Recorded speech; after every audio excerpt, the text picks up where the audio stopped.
Welcome to news wise. मैं हूं आरिफा नूर। नाज़रीन, प्रोग्राम में सबसे पहले आज हम बात करेंगे पाकिस्तान तहरीक इंसाफ और दूसरी तरफ हुकूमत के दरमियान जो एक दफ़े फिर गुफ्तगू हो रही है बातचीत की।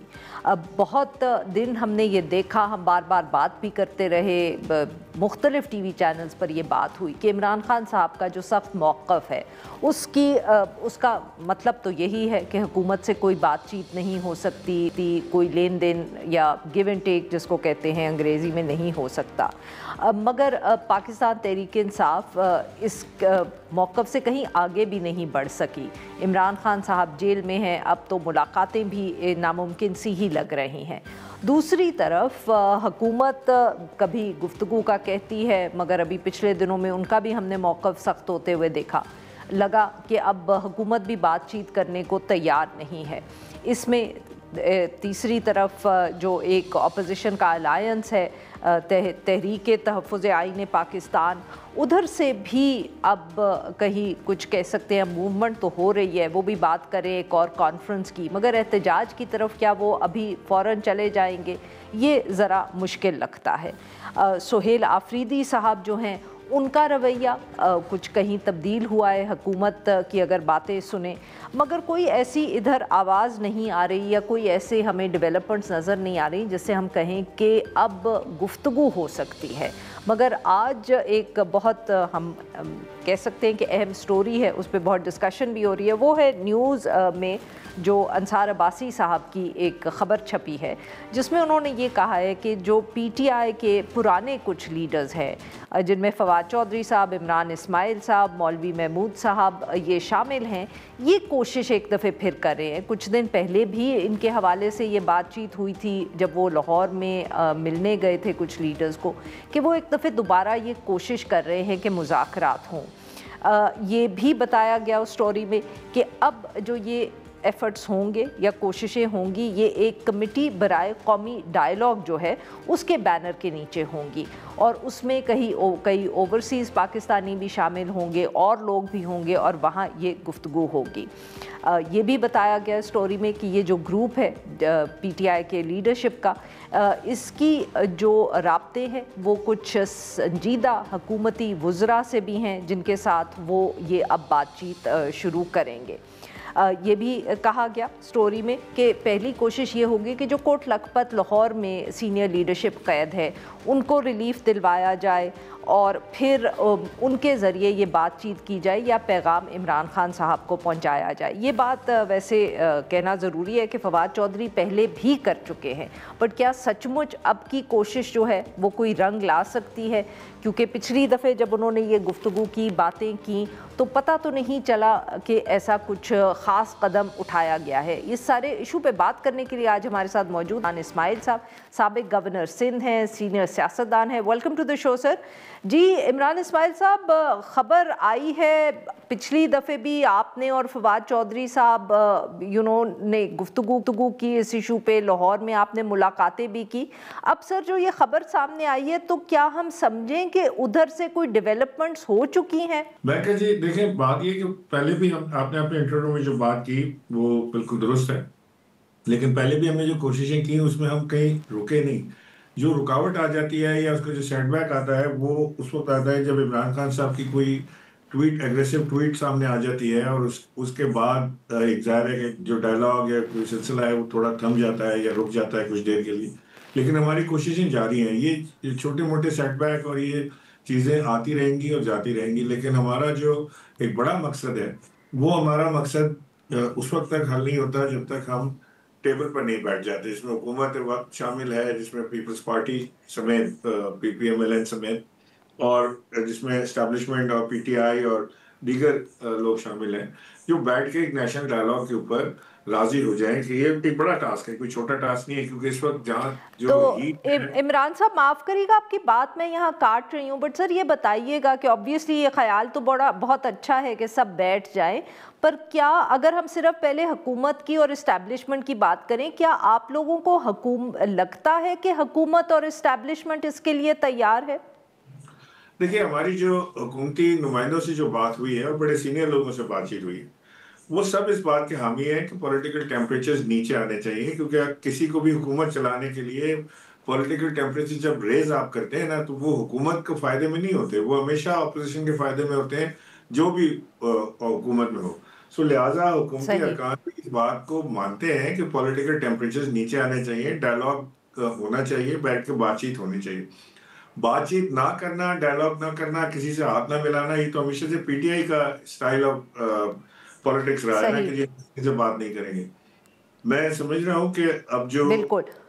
पीपल्स पार्टी और पीएमएलएन ने जो जेस्चर दिया है, ये उन्होंने एक बड़ा दिल दिखाया है कि वो अब बातचीत करने के लिए, डायलॉग करने के लिए तैयार है, उस वक्त जब तहरीक इंसाफ एक मुश्किल मरहले से गुजर रही है या एक सख्ती के मरहले से गुजर रही है, क्योंकि वरना इस वक्त तो उनको छोड़ देना चाहिए अच्छा, कि तो जो अब इमरान साहब ये बताएं कि आप माफ़ करिएगा किहन, आई सॉरी, आई थॉट आपने मुकम्मल कर लिया अपना पॉइंट। तो इमरान साहब, बट जैसे आपने खुद कहा कि यहाँ अगर हुकूमत आपसे इस वक्त बात कर रही है, तो फिर तो जो सबसे बड़ा मरहला आपके लिए होगा वो इमरान खान साहब खुद होंगे। आप कैसे उनको कन्विंस करेंगे?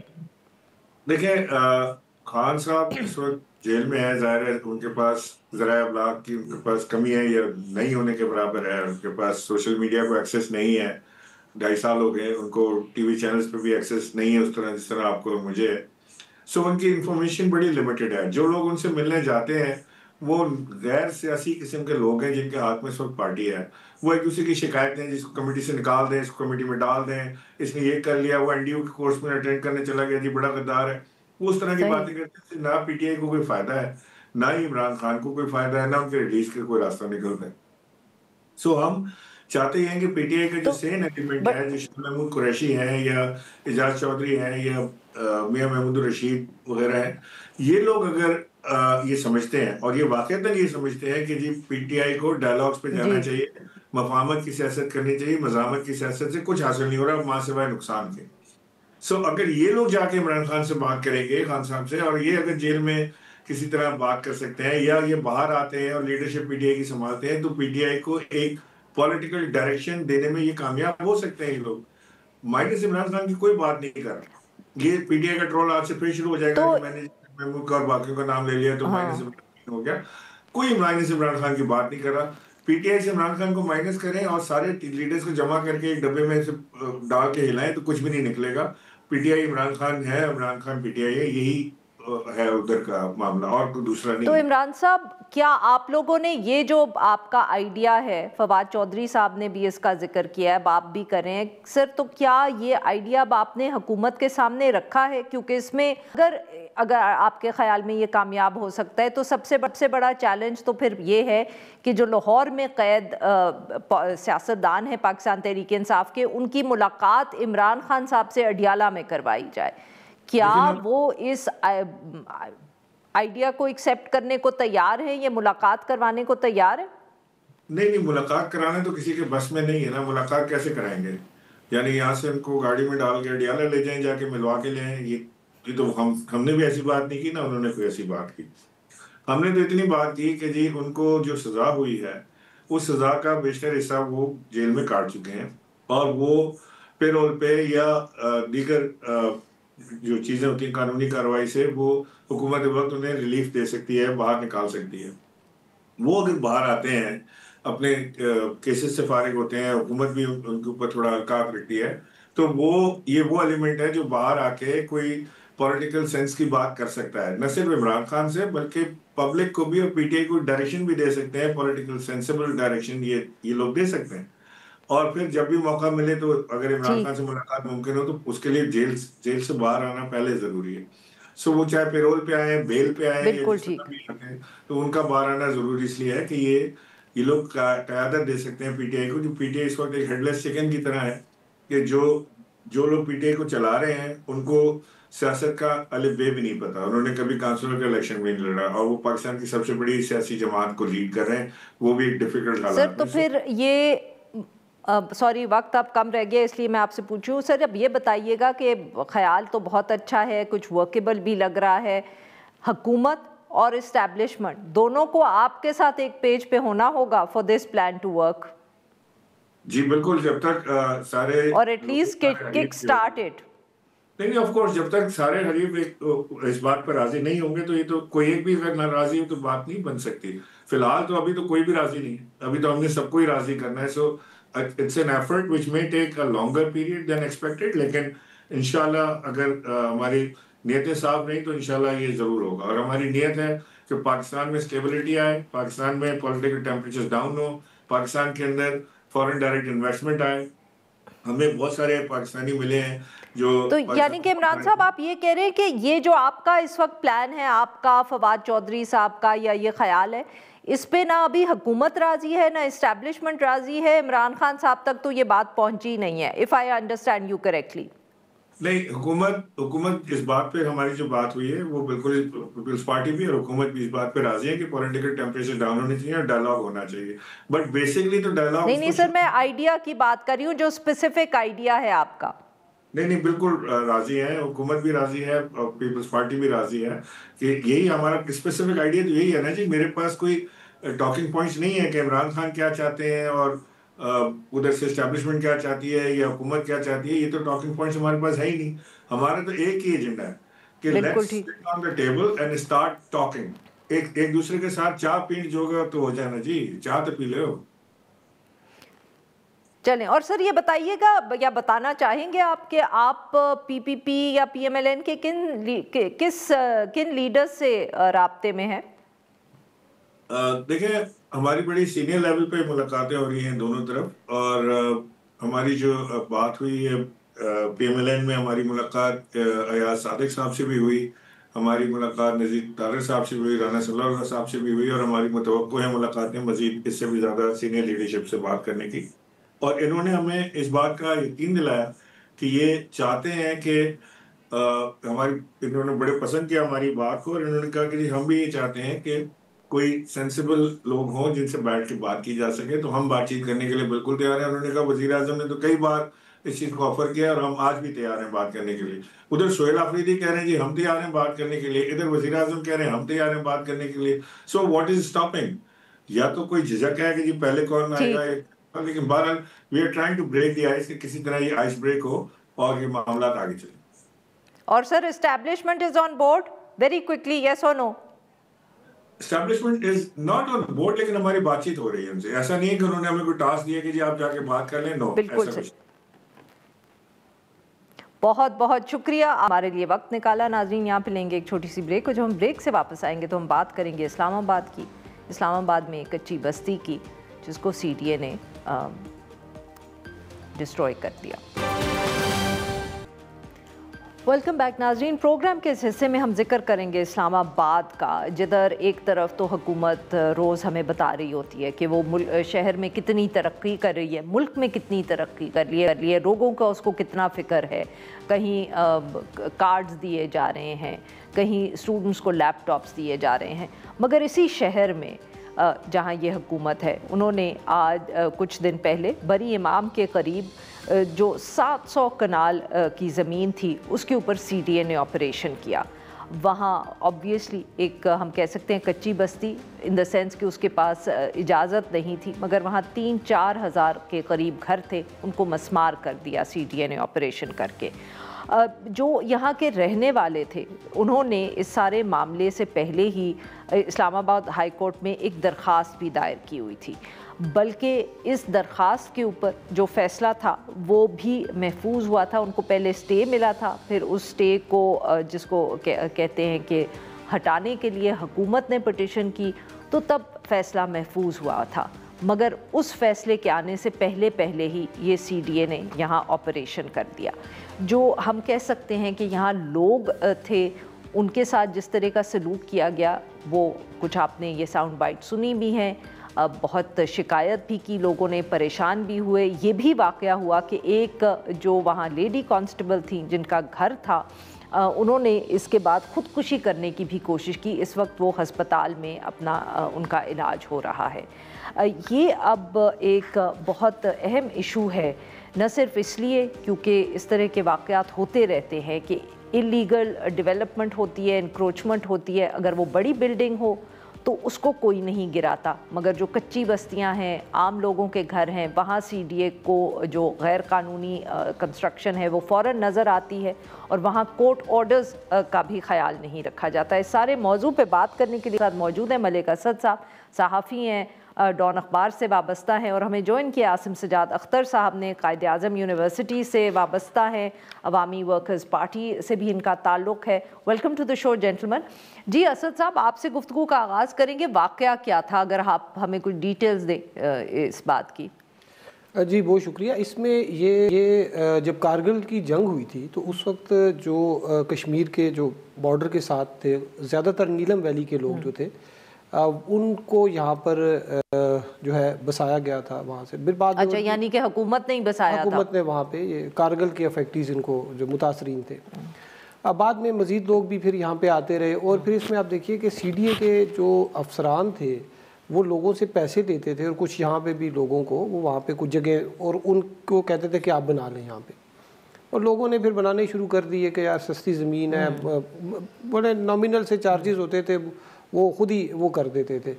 अब इस पे जो लॉ एंड ऑर्डर की सिचुएशन पे गवर्नमेंट ने ये किया कि वो फैलती जा रही थी कच्ची बस्ती। एक तरफ प्राइम मिनिस्टर ऑफिस है और दूसरी जानिब जो है वो डिप्लोमेटिक इनक्लेव है, और वो फिर एम्बेसीज़ जो है वहाँ पर सफारत खाने, वहाँ पर भी कोई इश्यूज़ बनते रहते, खुसूसन जो चाइनीज़ एम्बेसी वाले हैं उनकी तो रिपोर्ट भी हुई है अखबार में भी कि उनकी कोई झड़प भी हुई कोई इस तरह के वहाँ पे जो लोगों के साथ।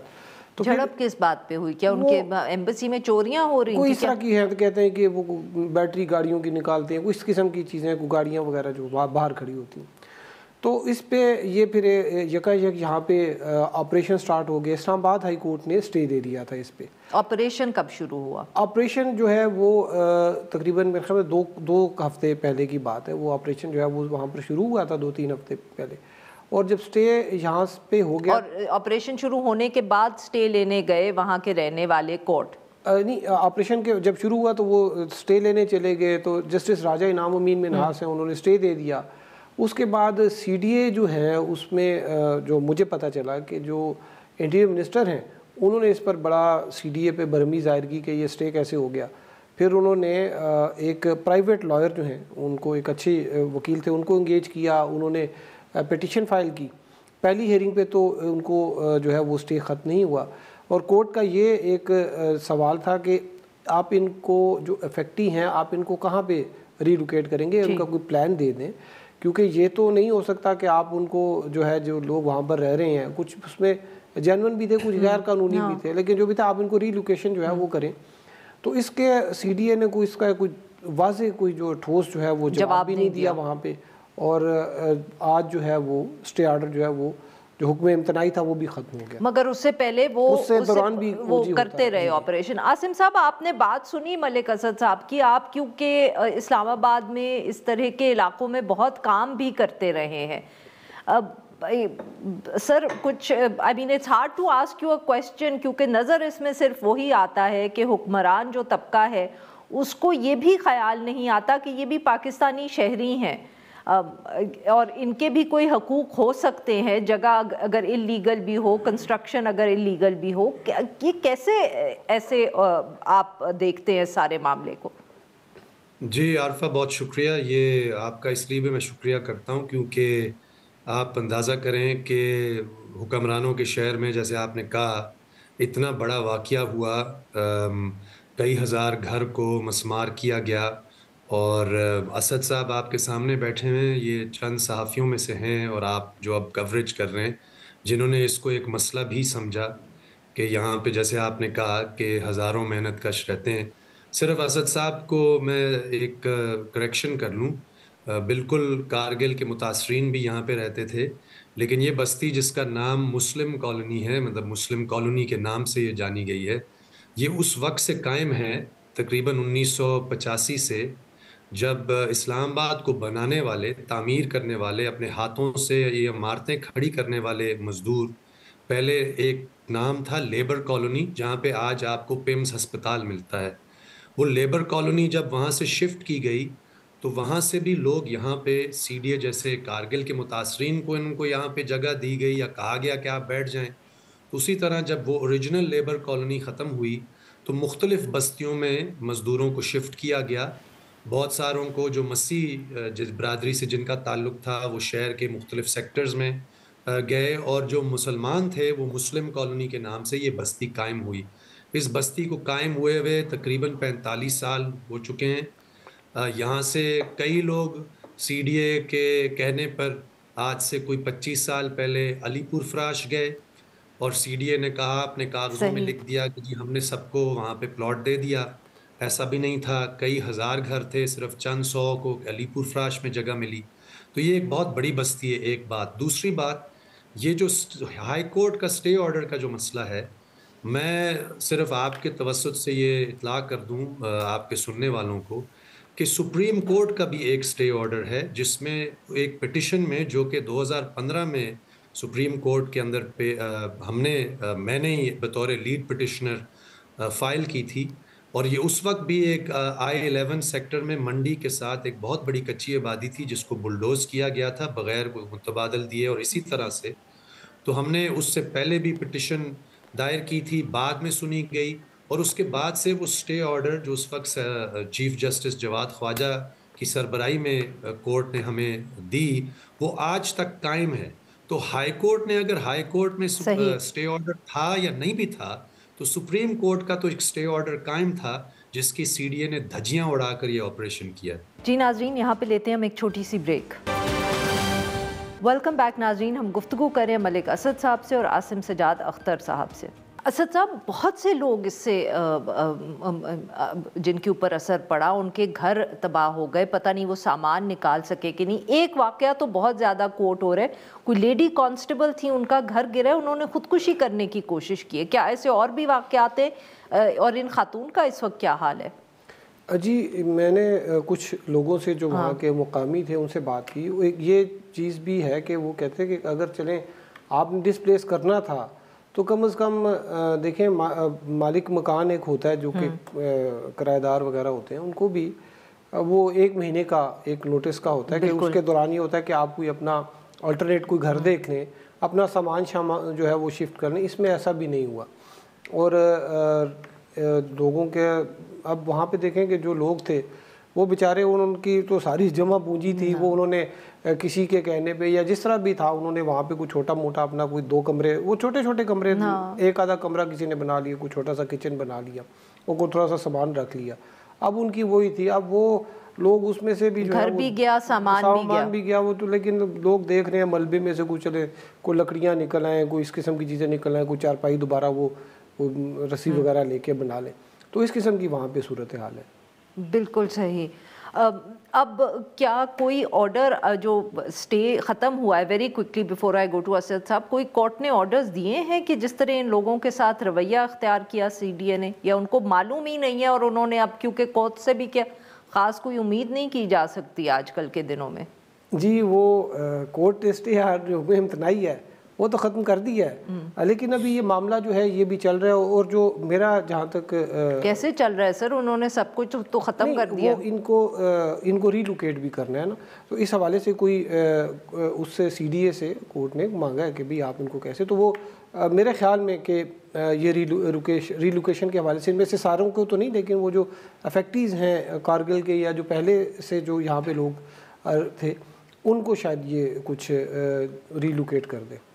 आसिम साहब, ये बताइएगा कि how frequent are occurrences like this in Islamabad? ये कितनी हम कह सकते हैं कि फ्रीक्वेंसी से इस किस्म के वाक़यात होते हैं कि कच्ची बस्तियां जो है मस्मार कर दी जाती हैं, लोगों को बेघर कर दिया जाता है, क्योंकि इलीगल स्ट्रक्चर्स तो बहुत बड़े बड़े भी इस शहर में हैं। आज तक हमने कभी नहीं देखा कि किसी बड़ी इमारत को जो किसी अहम शाहराह पे हो उसको भी तोड़ा जाए क्योंकि उसकी कंस्ट्रक्शन इलीगल हुई है।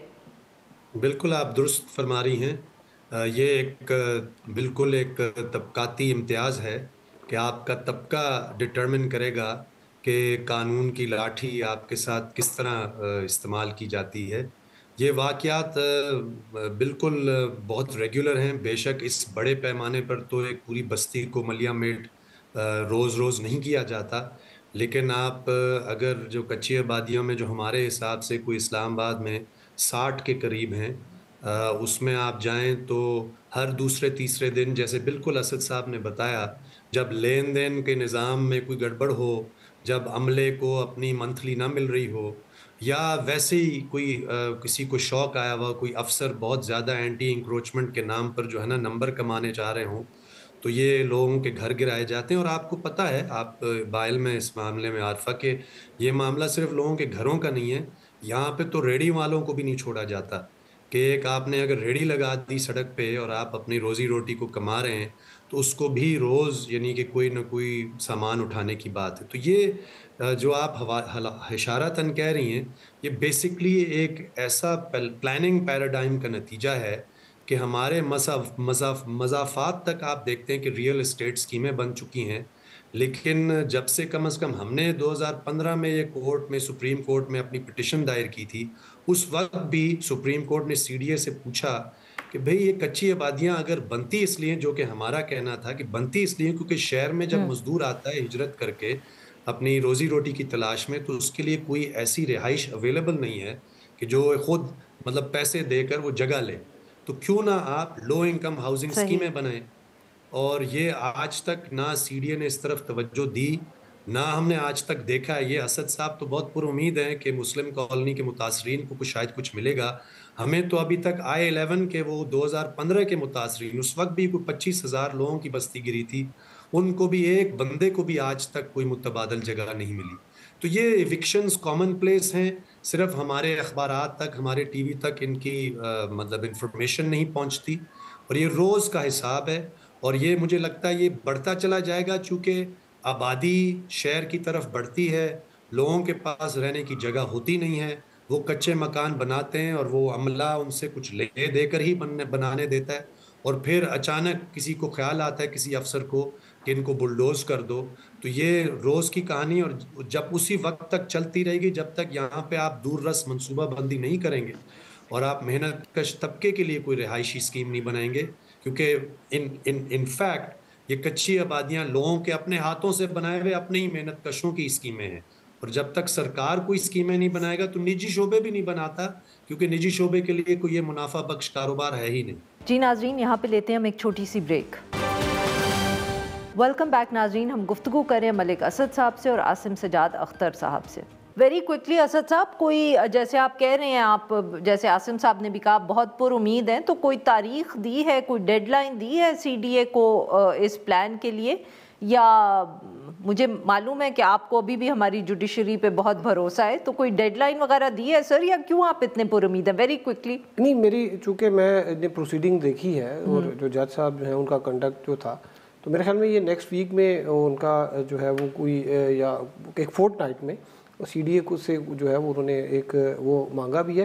क्या मांगा है सर? एक प्लान। लोग देखे ना, अगर 2 हफ्ते में तो वो प्लान मांग रहे हैं बकौल आपके, तो लोगों के तो घर गिर चुके हैं, तो वो 2 हफ्ते बैठे रहेंगे इस उम्मीद पे कि प्लान आएगा और फिर उस सीडीए के प्लान को अप्रूव किया जाएगा और उसमें कोई नई डेडलाइन होगी। अच्छा, अब इसमें एक और मैं आपको बात बताऊं कि इसमें जो एक मजीद जो इसमें डेवलपमेंट एक ये भी हुई, एक अनफॉर्चुनेट डेवलपमेंट ये कि अब वो जिन लोगों के घर गिराए गए हैं उनके पास रहने की जगह नहीं थी, तो वो करीब 12 कौ एक बस में वहाँ पे कुछ, तो वहाँ पे जो कमरे का रेट था वो लोगों ने एकदम बढ़ा लिया ऑब्वियसली। ओके, वो हालांकि वो जो 12 गाँव में भी छोटे छोटे जो हैं अगर वहाँ पे लोगों ने किराए जो है वो एकदम बढ़ा लिए।